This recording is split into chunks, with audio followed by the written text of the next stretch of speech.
अक्सर आपने इस तरह की बातें किसी ना किसी से जरूर सुनी होंगी कि मैं उससे बहुत नाराज हूं, उसे कभी भी माफ नहीं करूंगा, मैं उसे सबक सिखा कर रहूंगा, मेरी बात ना मानकर उसने मेरा अपमान किया है।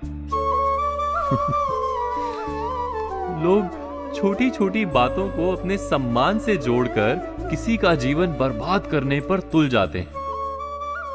कई बार इस नाराजगी से लोग अपना भी अहित कर रहे होते हैं। कैसे? हर व्यक्ति का एक अपना व्यक्तित्व होता है, उसका एक आभा प्रभा मंडल यानी एक ऑरा होता है।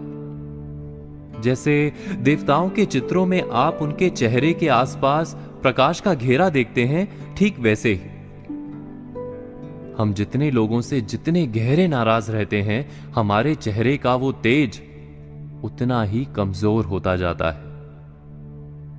इसका कारण होता है नाराजगी के केंद्र में छुपकर बैठा क्रोध और तमस। जब हम किसी पर नाराज होते हैं तो हम वास्तव में उस पर क्रोध कर रहे होते हैं, और वो क्रोध हमारे भीतर उस व्यक्ति के लिए एक संघार की भावना को जन्म देता है। हम उस व्यक्ति को अनेक प्रकार से नीचा दिखाने और बर्बाद करने का उपाय सोचने लगते हैं। हम इस पर कभी विचार नहीं करते कि एक व्यक्ति पर अपनी नाराजगी के चक्कर में हम खुद अपने ही शत्रु बनते जा रहे हैं। इस नाराजगी के परिणाम चक्र को मैं एक उदाहरण देकर समझाता हूं।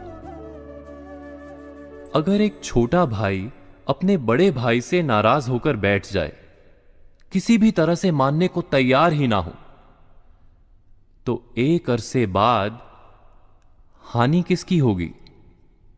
विचार कीजिए। छोटा भाई अपने बड़े भाई से मिले ज्ञान, साथ, अनुभव से वंचित रह जाएगा। ऐसा होगा या नहीं? ऐसा नहीं कि हम इस नाराजगी से उपजे आत्मविनाश के चक्र को रोक नहीं सकते, बस एक छोटा सा काम करना होगा। नाराजगी को पल भर में अपने मन चक्र से बाहर करना होगा। अपने को सदा ही हरा भरा रखने के लिए यह काम करना आवश्यक है।